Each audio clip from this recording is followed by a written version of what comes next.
मैं बार बार कह रहा हूं कि टॉपिक्स रिपीट हो रहे हैं। टॉपिक्स रिपीट हो रहे हैं मणिपुर का। ओके। टॉपिक्स रिपीट हो रहे हैं ग्रीन हाइड्रोजन का। Let me tell you one thing. Green hydrogen से इस बार क्वेश्चन था कि नहीं? 2023 में इस बार जो प्रीलिम्स का था क्वेश्चन पेपर, उसमें तुम डायरेक्ट ये क्वेश्चन फाइंड करोगे कि ग्रीन हाइड्रोजन कि क्या क्या प्रॉपर्टीज हैं और क्या क्या सिग्निफिकेंस है, क्या इंपॉर्टेंस है, कुछ इस तरह करके एक क्वेश्चन आया हुआ था। ओके। और उस चीज को डायरेक्टली तुम क्या कर सकते हो, इस आर्टिकल से कनेक्ट कर सकते हो। दो दो आर्टिकल ग्रीन हाइड्रोजन पर आया है। इससे तुम इतना तो कम से कम दिमाग लगा ही सकते हो कि जो न्यूज में रहता है वही तुम्हारा यूपीएससी का क्वेश्चन पेपर में रहता है। मैं क्या बोल रहा हूँ कि 2023 में इसके ऊपर ग्रीन हाइड्रोजन के ऊपर आया, और अभी तक 2001 प्रीलिम्स के बाद दो बार हम लोगों ने क्या किया है, विद इन 1 मंथ दो बार हम लोगों ने ग्रीन हाइड्रोजन के ऊपर पढ़ा है। पढ़ा है ना?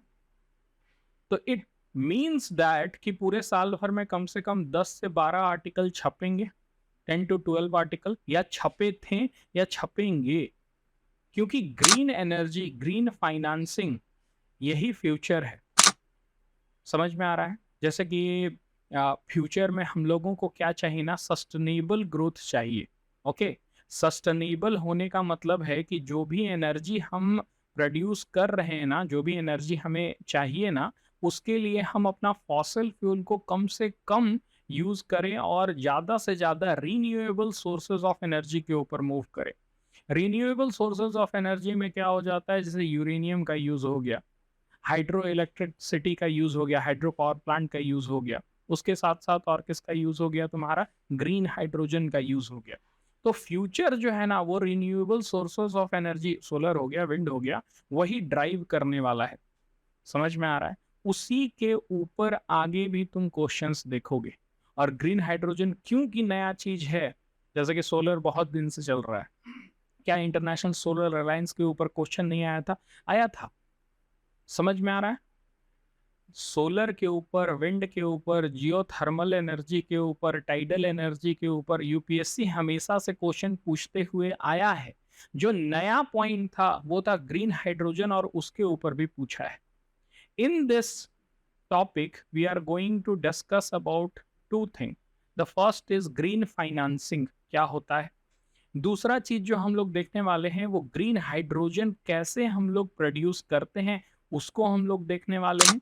उसके साथ साथ ये जो है ऑर्गेनाइजेशन है, इंटरनेशनल एनर्जी एजेंसी, उसके बारे में भी समझेंगे। उसके जो हेड हैं वो आए हुए हैं, वो बात कर रहे हैं और इंडिया को ग्लोबल साउथ का लीडर बता रहे हैं। तो उसके साथ साथ पहले तो हम लोग ये देख ले कि ग्लोबल साउथ क्या होता है। मैंने तुम्हें बताया है कि पढ़ने का जो तरीका होता है वो क्या होता है, ऐसे शब्द जो तुम्हें आज तक तुम नहीं सुने हो, ठीक है, उसके लिए तुम्हें क्या होना पड़ेगा, इंथुजियास्टिक होना पड़ेगा, एविड होना पड़ेगा। समझ में आ रहा है? ताकि तुम उस चीज को जानने के लिए इच्छुक हो और वो चीज को समझो। यूपीएससी यही तुमसे एक्सपेक्ट करता है, overall knowledge. First of all let's start with the news. IEA bets on India to end green funding deadlock. देखो, green funding simply green financing वो हो गया जब तुम इन्वेस्टमेंट कर रहे हो। किसके लिए इन्वेस्टमेंट कर रहे हो? When you are investing in those product जो कि सस्टेनेबल हो। समझ में आ रहा है?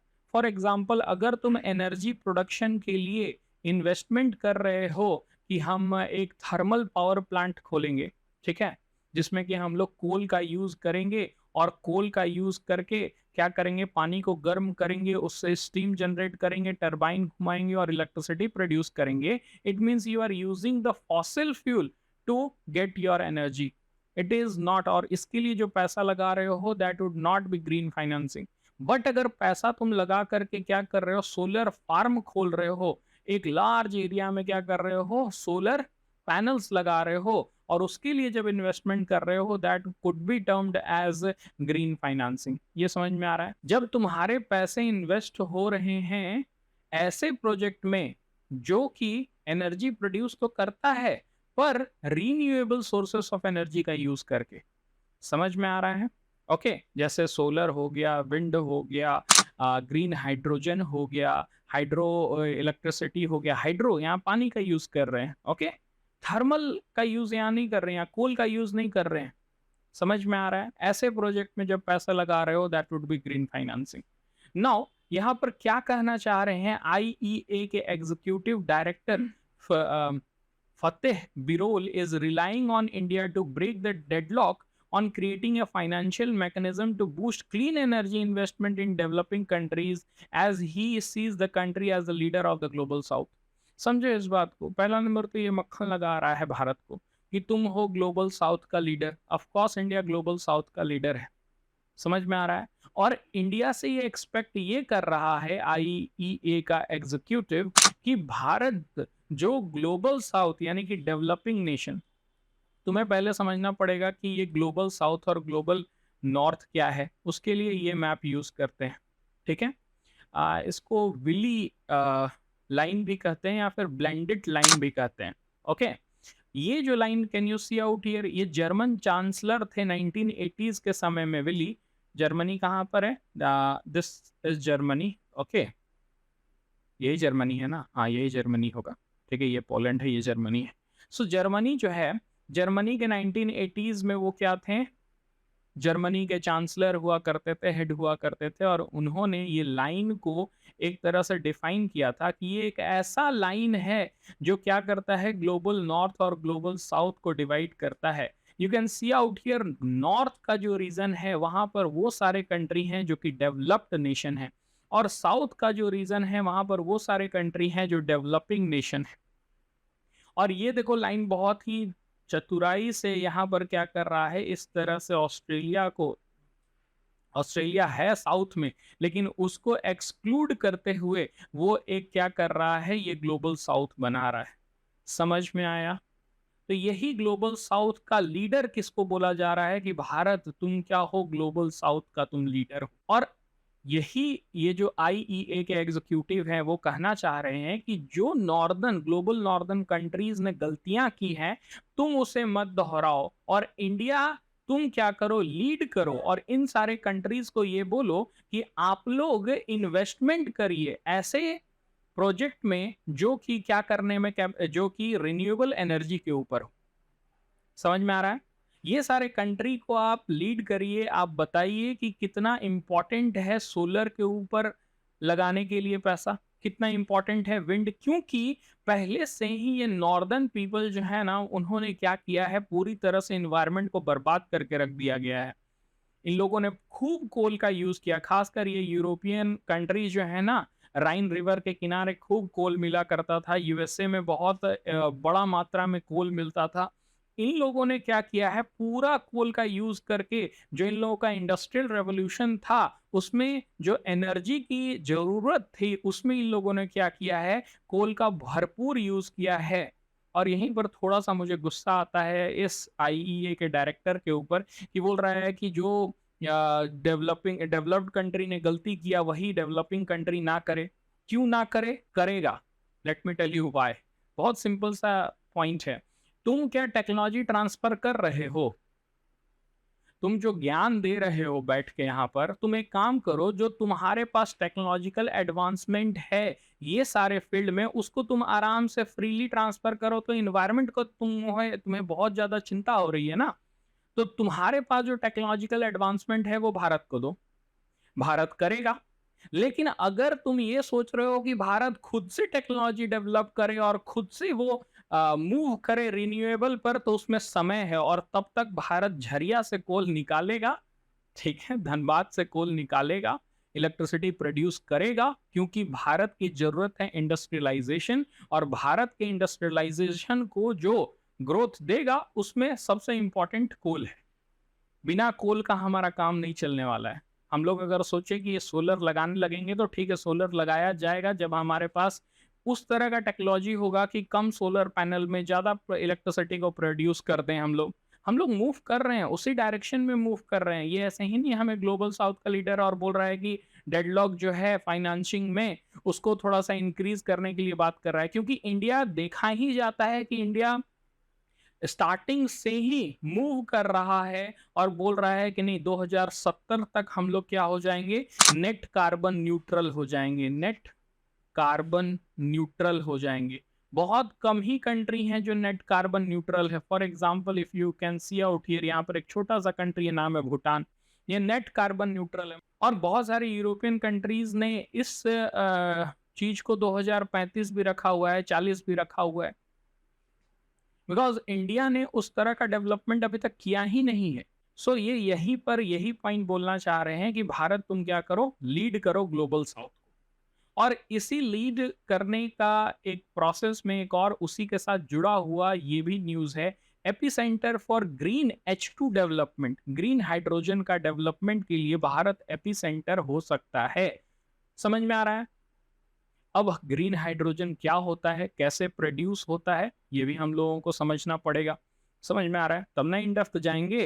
खाली ग्रीन हाइड्रोजन के लिए एपीसेंटर हो सकता है, भारत क्या कर रहा है, रिन्यूएबल एनर्जी में ग्रीन हाइड्रोजन को भी ला रहा है। नितिन गडकरी चिल्ला रहे हैं कि नहीं हम लोग का क्या करने वाले हैं, आगे चल करके बसेस लाएंगे जो कि हाइड्रोजन पर चलेगा, कार्स लाएंगे जो कि हाइड्रोजन पर चलेगा। इसके ऊपर टेस्ला के जो सीईओ हैं उनसे भी थोड़ी सी हो रहा है, ट्विटर पर लड़ाई हो रही है। क्या हो रहा है, ट्विटर के सीईओ बोल रहे हैं कि ग्रीन हाइड्रोजन फालतू है, ठीक ना, और नितिन गडकरी बोल रहा है कि नहीं फालतू कैसे है, अभी हम तुमको बता। देखो ये सब चीज है ना, वो सब बिजनेस है, इकोनॉमी का खेल है।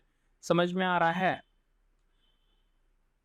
जो टेस्ला की कारें हैं वो ग्रीन हाइड्रोजन पर तो चलती नहीं है। समझ में आ रहा है? वो किस चीज के ऊपर चलती है, वो प्योर इलेक्ट्रिसिटी के ऊपर चलती है, वो बैटरीज के ऊपर चलती है। तो लिथियम के ऊपर अगर कुछ है, कोबाल्ट के कुछ ऊपर है, सेमीकंडक्टर्स के ऊपर है, तो उसे फायदा होगा। लेकिन ग्रीन हाइड्रोजन क्या है, कंप्लीटली डिफरेंट है। समझ में आ रहा है? और इंडिया के एक मिनिस्टर, सबसे बड़े मिनिस्टर इस फील्ड में मूव कर रहे हैं कि भारत में ग्रीन हाइड्रोजन की टेक्नोलॉजी को और बढ़ाएंगे। तो उससे CEO of Tesla Elon Musk थोड़ा सा चिढ़ेगा तो जरूर। क्यों? क्योंकि उसका मूड क्या है पता है, he is now finding a land to build a industry in India।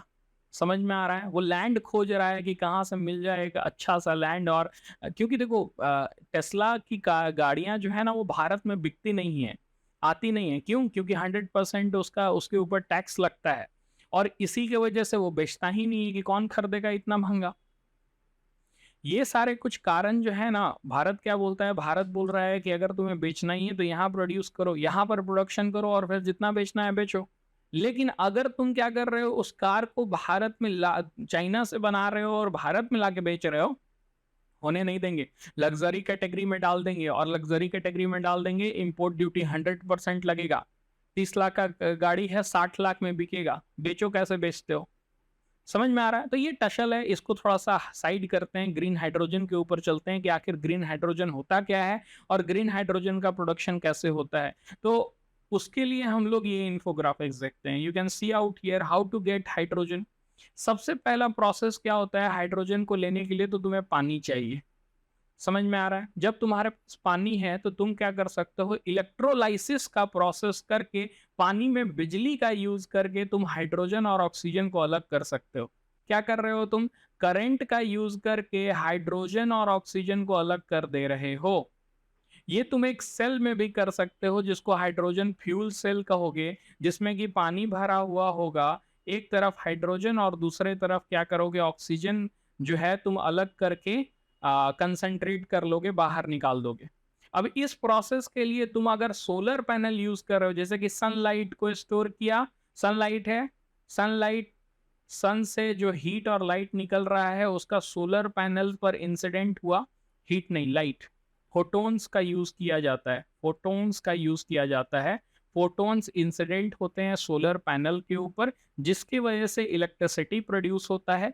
उस इलेक्ट्रिसिटी का यूज करके इस प्रोसेस को इलेक्ट्रोलाइसिस कहा जाता है, इलेक्ट्रोलाइसिस कहा जाता है। इस प्रोसेस में क्या होता है, हाइड्रोजन और ऑक्सीजन पानी से अलग हो जाता है। क्या हो जाता है, हाइड्रोजन और ऑक्सीजन पानी से अलग हो जाएगा, और इस हाइड्रोजन को हम लोग क्या करेंगे, कंसंट्रेट करके रख लेंगे, और ये हाइड्रोजन फ्यूल बन गया, हाइड्रोजन कंबशबल कंबसेबल होता है, इसको तुम क्या कर सकते हो, कार के इंजन्स में यूज कर सकते हो, इससे तुम कोई भी गाड़ी चला सकते हो।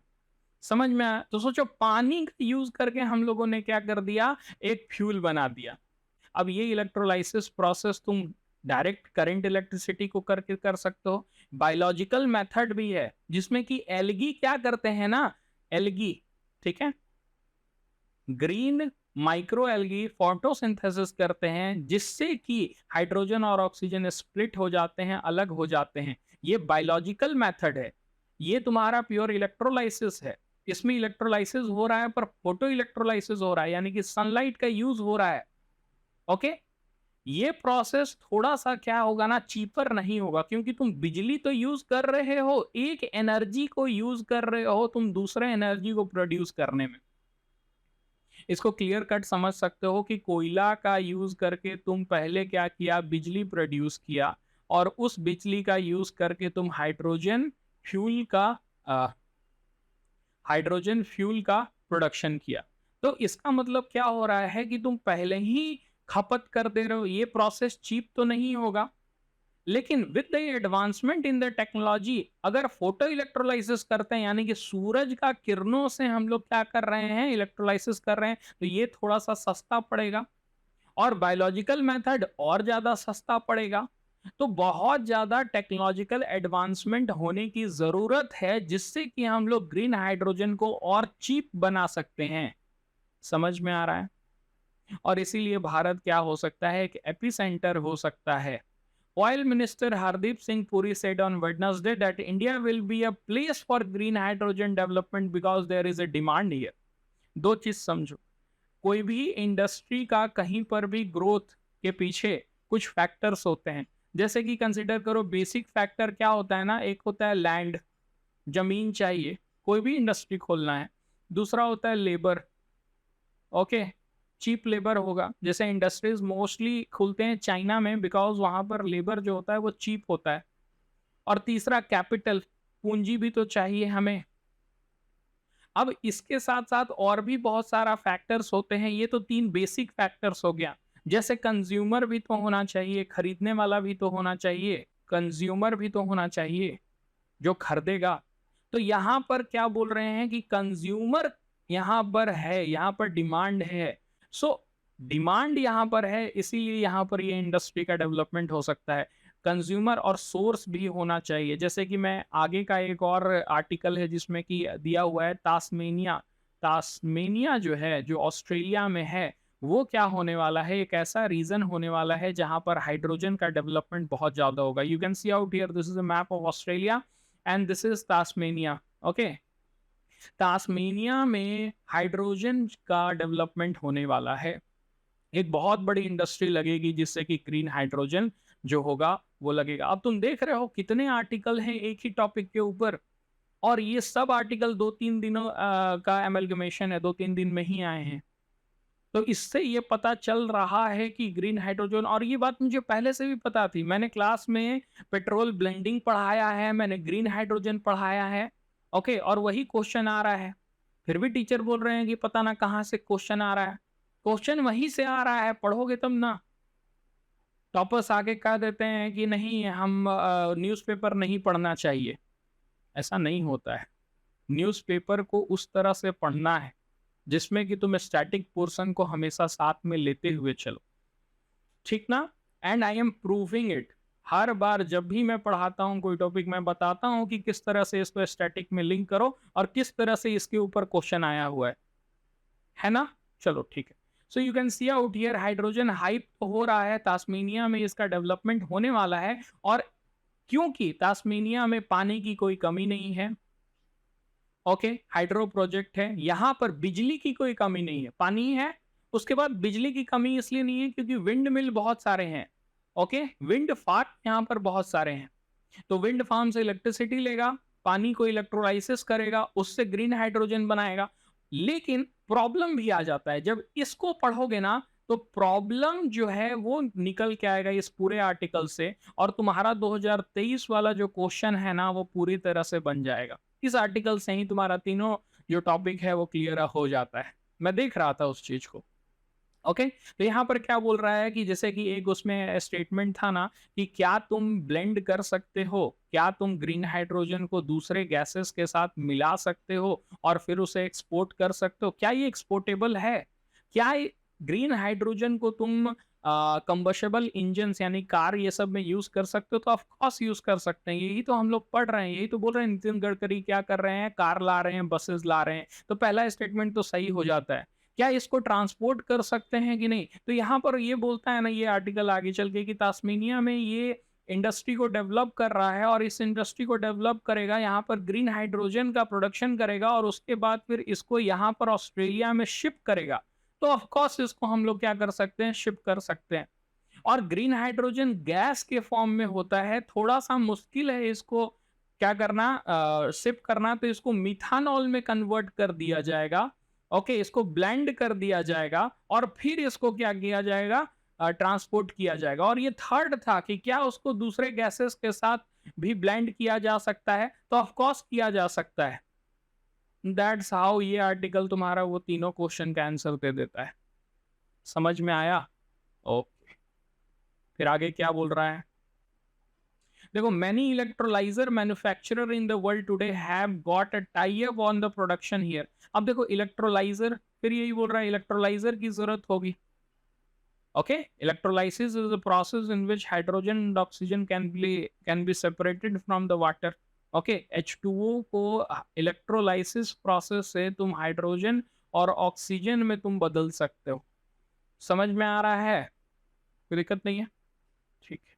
तो यही था ये पूरा स्टोरी। और इस स्टोरी में हाइड्रोजन कैसे तुम प्रोड्यूस करते हो वो तुम्हारा आना चाहिए। ओके, और ये आर्टिकल को तुम खुद से भी पढ़ सकते हो।